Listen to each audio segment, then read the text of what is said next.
Jornal da Alterosa. Oferecimento. Prefeitura de Belo Horizonte. Em caso de dúvida sobre a Covid-19, acesse pbh.gov.br/coronavírus. E Grupo Ortep. Mais de 50 anos de experiência em controle de ponto, controle de acesso e segurança eletrônica. Boa noite. Minas chega a 90 mortes por coronavírus. Prefeito marca a data para flexibilizar a quarentena de Belo Horizonte. Você verá tudo isso e mais agora no Jornal da Alterosa.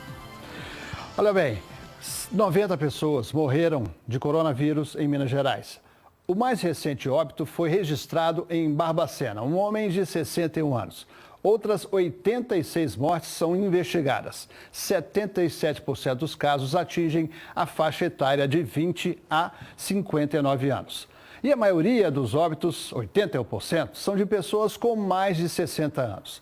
A doença causou a morte de 73 idosos. A Covid-19 em Belo Horizonte, o maior número de casos no estado, 825, e de mortes, 20. O gráfico mostra a evolução da doença na capital. O mês de abril fechou com 583 casos. Maio começou com 610. Os números foram crescendo na capital, até atingir hoje 845 casos confirmados, incluindo as 20 mortes. E o prefeito Alexandre Calil revelou agora há pouco os planos para a flexibilização da quarentena em Belo Horizonte. A repórter Larissa Pimenta traz as informações. Alexandre Calil disse que a reunião com os prefeitos das 23 cidades foi para reforçar a necessidade de intensificação nas fiscalizações nas próximas 2 semanas, período que, segundo Calil, será o pior pico da pandemia no Brasil. Se flexibilizou que se fiscalize muito, tá certo?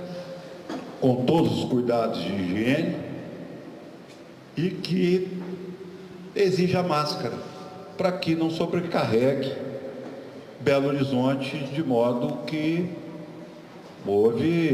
fecharam muitos hospitais do interior. Nós vamos ter que segurar a ponta e precisamos da ajuda dos prefeitos do interior. Durante a entrevista coletiva, uma possível data para a reabertura parcial do comércio foi divulgada, dia 25 de maio. Mas, segundo o prefeito Alexandre Calil, essa volta vai depender do comportamento da população. Depende da população, depende da curva, depende da ocupação de leitos, tá certo?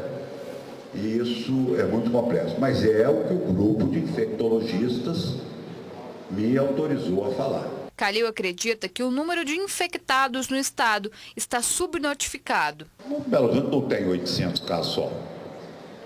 Eu multiplico isso por 10. Né? Então tem 8.400, no mínimo. E o número de mortos também, é só se olhar quando você enterrava uma média de enterros no Cemitério da Paz durante 10 anos, ou 5 anos, e o que aumentou é óbvio, é lógico, que se aumentou de 28 para 128, 100 são de coronavírus. O prefeito Calil tem razão em condicionar a redução do isolamento aos números da Covid, que ele questiona, inclusive, e ao comportamento mais adequado de todos. A população precisa mesmo ter a consciência de se cuidar e proteger o próximo. Uma pesquisa divulgada pelo jornal Estado de Minas, o termômetro da crise Covid-19, mostra que os moradores da Grande BH têm medo de se contaminar muito por causa do desleixo das pessoas com isolamento. Terrível, né? Coronavírus em Minas Gerais, vamos ao mapa. Você observa, são 2.347 casos confirmados, 89.056 suspeitos. E a região central tem 1.184 casos, 282 no Triângulo e Alto Paranaíba, onde está Uberlândia liderando com 1.132 casos e 8 mortes. Em seguida, com 269 casos, vem a região sul, onde estão com 40 Pouso Alegre e também a cidade de Extrema, e 2 mortes cada uma. A Zona da Mata apresenta 242 casos. Juiz de Fora tem 175 deles e já registrou 6 mortes. O secretário de Saúde do Estado faz nova projeção para o pico da doença em Minas. Com as medidas de distanciamento, com o uso de máscara e outras medidas orientadas e progressivamente distanciando o pico. Neste momento, nós temos um pico projetado para o dia 6 de junho, pelos dados da Secretaria Estadual de Saúde. Isso pode variar. Nós podemos continuar projetando esse pico se o isolamento for mantido, se o distanciamento for mantido, ou, caso contrário, nós podemos até aumentar o pico e aproximá-lo caso haja uma quebra total do distanciamento e do isolamento. E o monitoramento constata a presença do coronavírus em esgotos de BH e Contagem. O primeiro boletim da pesquisa foi divulgado hoje. A presença da Covid-19 foi detectada em 8 entre 26 amostras na primeira semana dos trabalhos do projeto piloto Monitoramento Covid Esgotos.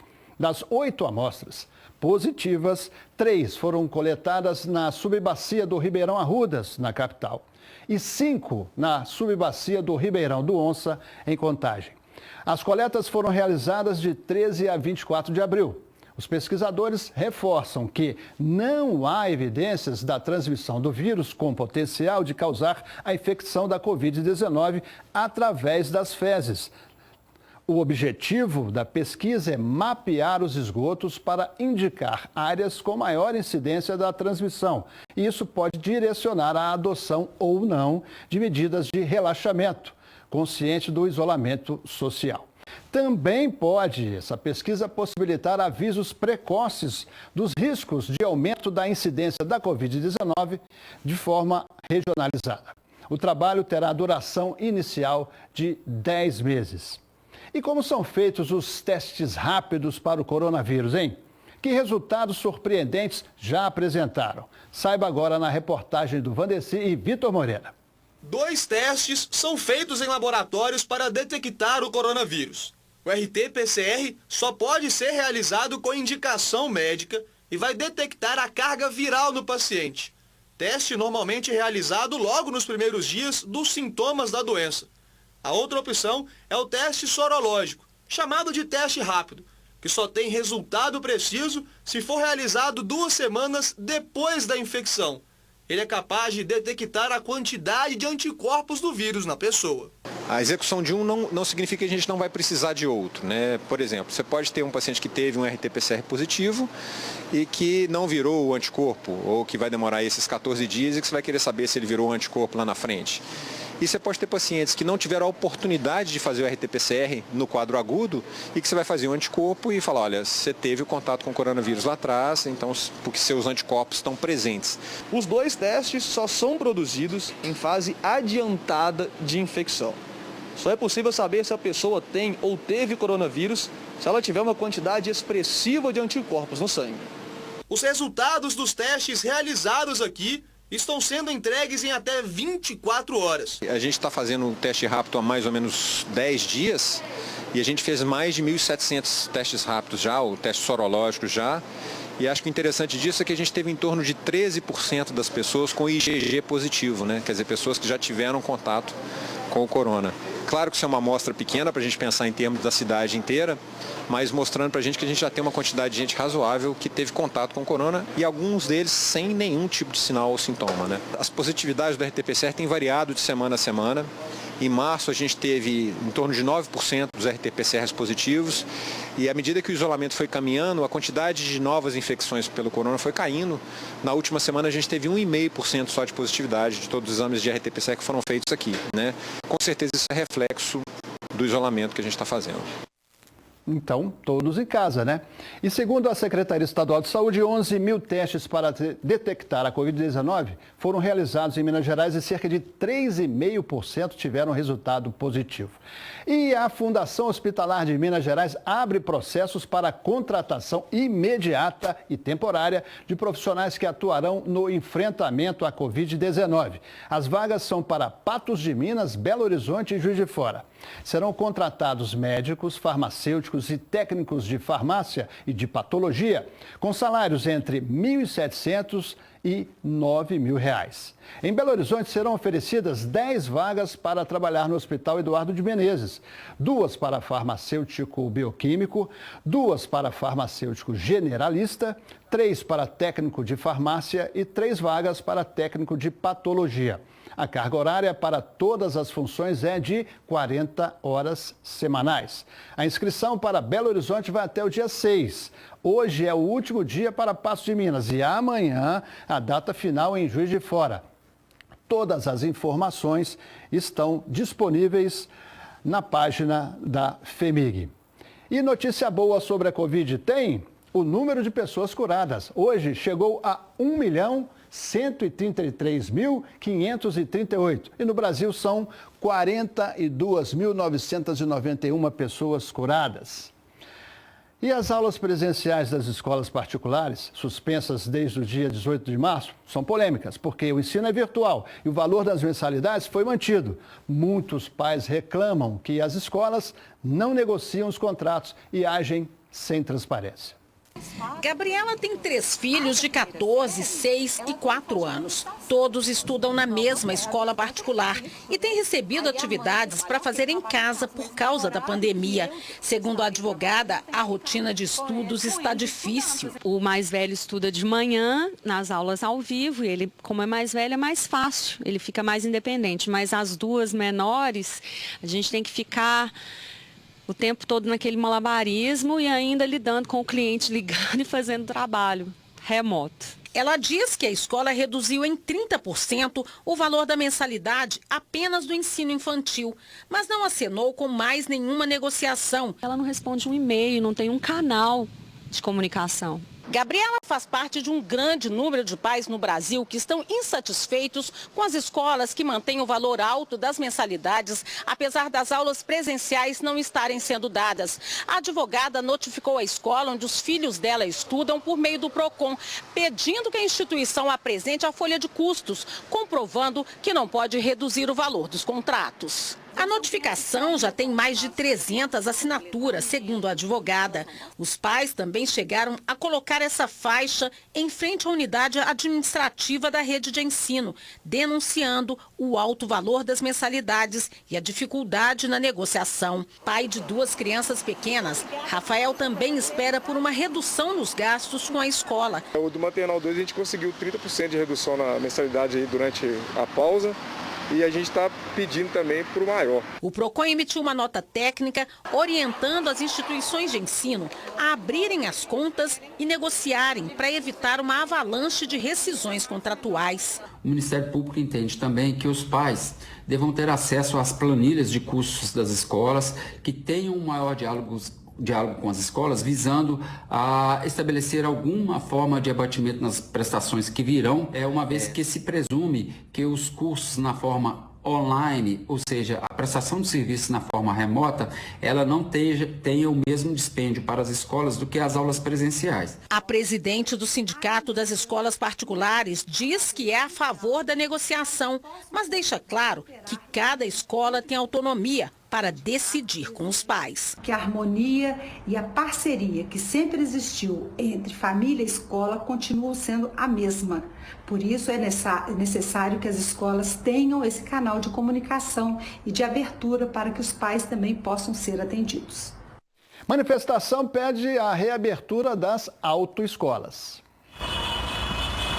Cerca de 120 carros saíram da Praça do Papa, no bairro Bandeirantes, até a cidade administrativa na região metropolitana de BH, em uma manifestação contra o fechamento dos centros de formação de condutores. Com máscaras, cartazes e buzinaço, os manifestantes reclamam dos prejuízos do setor e alegam que é possível realizar a reabertura com medidas de segurança contra o coronavírus. No projeto do governo para a reativação da economia no estado, as autoescolas são classificadas como atividade de alto risco, que podem causar aglomeração e proliferar o vírus. Por isso, elas estão no último grupo comercial para voltar a funcionar. Quer fazer uma homenagem para a sua mãe? Olha aí a dica, anuncie no Classicarinho Dia das Mães do jornal Estado de Minas. Por apenas R$ 30, você manda seu recado em forma de palavras e imagem e confere no jornal no domingo, na versão impressa e também digital.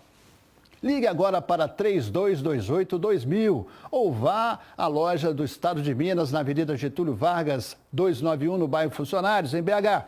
Mas atenção, hein? Somente até às 4 horas da tarde do dia 7 de maio. Assinantes do Estado de Minas têm benefício do Clube A, 10% de desconto. E daqui a pouco você não vai perder aqui, no Jornal da Alterosa, as notícias do nosso futebol. E a polícia tira de circulação mais um gerente do tráfico de drogas em Minas. Luiz Souza. Olá, boa noite a todos. Eleições do Cruzeiro chegando. É dia 21. Agora são 2 candidatos a presidente. O empresário Ronaldo Granata registrou no fim de semana a chapa Cruzeiro Primeiro, com Maurício Marques e Ailton Ricaldoni como vices. A outra chapa é a Centenário, encabeçada pelo advogado Sérgio Santos Rodrigues, registrada no mês passado. E para as eleições, o Cruzeiro vai ter de usar cédulas de papel. O Tribunal Regional Eleitoral avisou que não poderá emprestar as urnas eletrônicas para o pleito. É que este ano teremos eleições para prefeitos e vereadores e existe uma resolução no TRE que proíbe o empréstimo das urnas em ano eleitoral. Já o Atlético, após pagar a dívida milionária à Udinese na FIFA e estar com a folha salarial atrasada, vê uma boa oportunidade surgir. O desbloqueio de algo em torno de 4 milhões de reais de uma ação que já dura anos na justiça contra um consórcio que tinha um acordo comercial com o clube. Em tempos de crise e pandemia, a liberação do dinheiro que está prevista para as próximas semanas aí vai ajudar bastante. Enquanto isso, o América colocou os jogadores em licença remunerada a partir de hoje. Os salários serão pagos normalmente, mas os pagamentos de direito de imagem, suspensos aí desde março, continuam suspensos. É isso aí, um abraço, parceiro.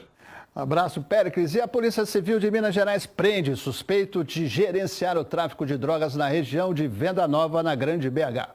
Segundo a Polícia Civil, na casa do suspeito foram apreendidos 14 tabletes de maconha, 5 balanças, 2 revólveres, um de origem turca e várias munições. Aldson Oliveira, de 43 anos, foi preso em flagrante quando estava no trabalho. Ou seja, é um fato que se não é muito raro, não é muito comum.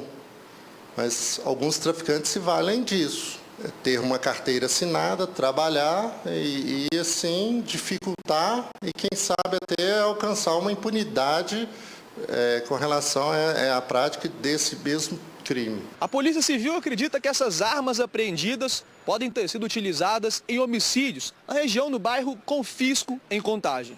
E as investigações dão conta que ele detinha essa função, a missão de guarda, de manter em depósito todo esse achado de peso incriminatório aí para a gangue, que eu não posso revelar o nome. Depois do intervalo, o Jornal da Alterosa mostra o culto evangélico dentro de carros. E jovens em recuperação entram no combate ao coronavírus. Depois da polêmica envolvendo a necessidade de documentação para que a igreja realizasse o culto no modelo drive-in, a direção decidiu manter a bênção, mas de uma maneira diferente, drive-thru. A repórter Larissa Pimenta mostra pra gente. O culto seria realizado neste espaço, que fica no bairro Belvedere, em Belo Horizonte. Os fiéis acompanhariam a celebração dentro dos carros, com as vagas separadas por cones. De acordo com o pastor da Igreja Lagoinha Vila da Serra, que fica em Nova Lima, o culto ao ar livre na capital foi liberado pela Prefeitura de Belo Horizonte e só foi cancelado porque moradores da região reclamaram. Foi a igreja mesmo que decidiu não fazer esse culto hoje. A gente não tem um documento físico, porque o culto ele não precisa desse documento, mas a prefeitura estava ciente, né, de que iria acontecer esse culto em Belo Horizonte, né, em Nova Lima a gente não está podendo ainda realizar os cultos. Com o cancelamento do culto foi realizado o drive-thru de oração na porta da igreja. Ao som de louvores, os fiéis passaram de carro e receberam a bênção.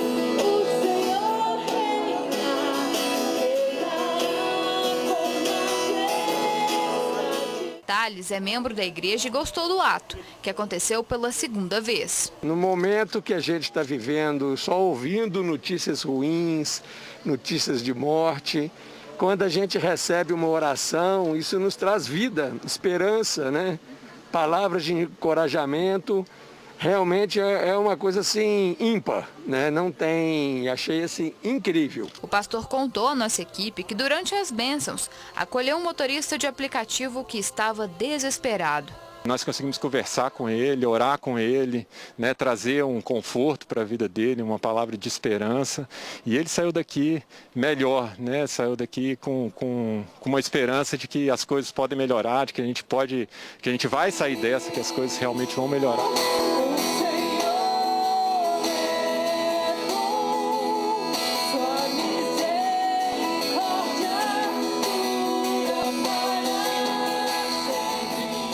Esperança. Jovens cumprindo medidas de internação fabricam máscaras de proteção para ajudar no combate ao coronavírus. De segunda a sexta, das 8 às 17 horas, 6 jovens estão cumprindo medidas no Centro de Socioeducativo de Sete Lagoas e confeccionam 160 máscaras por dia. 400 peças já foram destinadas ao Centro de Internação Provisória de Sete Lagoas e ao Centro Integrado de Atendimento ao Adolescente de Belo Horizonte. O diretor Pedro Ruano ressalta que a oficina tem um caráter pedagógico e uma forma de que os jovens consigam um novo significado para suas vidas. Esperança. Boa noite, fique em casa.